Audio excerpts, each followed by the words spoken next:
Hello dear student, তোমাদেরকে স্বাগত জানাই আর্টস একাডেমি ডব্লিউবি চ্যানেলে। আজকের ভিডিওতে আমরা আলোচনা করব ক্লাস 11-এর ফার্স্ট সেমিস্টারের বাংলা বিরল প্রবন্ধের ইম্পর্ট্যান্ট এমসিকিউ, মানে একদম ফাইনাল সাজেশন আলোচনা করব। যে এমসিকিউগুলো দেবো তার মধ্যে থেকে তোমাদের 100% কমন আসবে। 5 নাম্বার থাকবে বিরল প্রবন্ধ থেকে, 5 নাম্বারই তোমাদের কমন আসবে। আর হ্যাঁ, এই পিডিএফটা আমি তোমাদেরকে ফ্রিতে দিয়ে দেবো। কীভাবে পিডিএফটা পাবে সেটা জানার জন্য ভিডিওটা শেষ পর্যন্ত দেখতে থাকো। তো চলো এমসিকিউগুলো শুরু করি। 1 নাম্বার, যা করলে কমলাকান্ত মনুষ্যকুলে কুলাঙ্গার হিসেবে পরিচিত হবেন, চিরাগত প্রথার অবমাননা করলে। অতএব পুরুষের ন্যায় আচরণ করাই বিধেয়। এই পুরুষের মতো আচরণ হলো দুধ চুরি করে খেলে বিড়ালকে মারা। বিড়াল কমলাকান্তের কাছে যা চেয়েছিল, বিচার। মার্জার যে বিষয়ের দিকে কমলাকান্তের দৃষ্টি আকর্ষণ করেছিল, সমাজের বৈষম্য। মার্জার পরম ধর্ম বলতে বুঝিয়েছে পরোপকারী পরম ধর্ম। যে পরিস্থিতি থাকলে মার্জারের মতে কেউ চুরি করে না, খেতে পেলে কেউ চুরি করে না। যে সাধু ব্যক্তিরা চোরের নামে শিউরে ওঠে, তারা অনেকেই চোর অপেক্ষা অধার্মিক। চোরের থেকে শতগুণে দোষী কৃপণ ধনী। যারা এসে দুধ খেয়ে গেলে কমলাকান্তে মারতে যেত না, ন্যায়ালঙ্কার শিরোমণি। মার্জারের মতে মনুষ্য জাতির রোগ হলো তেলা মাথায় তেল দেওয়া।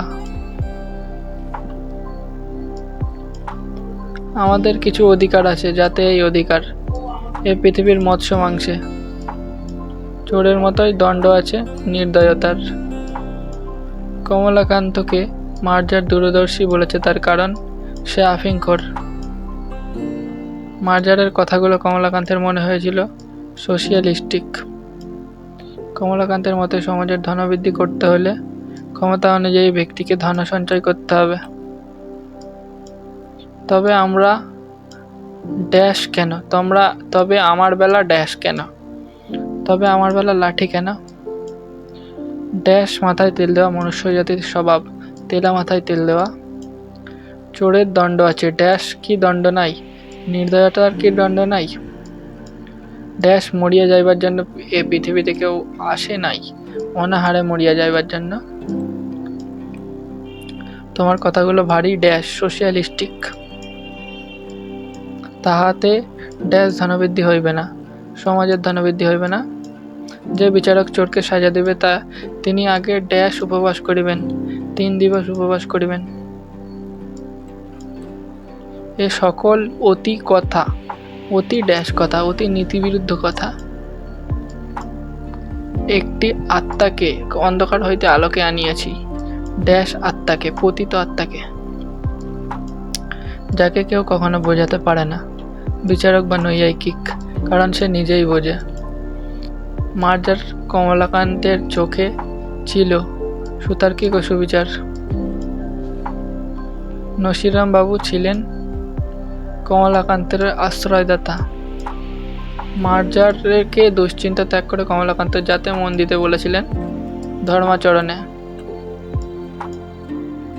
উভয় ভাগ করিয়া খাইব। কমলাকান্ত মার্জারকে যা ভাগ করে খাওয়ার কথা বলেছেন, প্রসন্নের দেওয়া ছানা। একটি পতিত আত্মাকে অন্ধকার হইতে আলোকে আনিয়াছি, এখানে পতিত আত্মা হল মার্জার। বিড়াল রচনায় ব্যবহার করা প্রবাদের সংখ্যা 3টি। কমলাকান্ত কি দিয়ে বিড়ালটিকে মারতে গিয়েছিল? ভাঙা লাঠি। সে দেখিয়া বিশেষ ভীত হওয়ার কোনো লক্ষণ প্রকাশ করিল না। কার কথা বলা হয়েছে? বিড়ালের কথা। কেবল আমার মুখ পানে চাইয়া হাই তুলিয়া একটু সরিয়া বসিল। কে হাই তুলেছিল? বিড়াল। তখন মার্জারের বক্তব্য সকল বুঝিতে পারিলাম। কে বলেছে? কমলাকান্ত।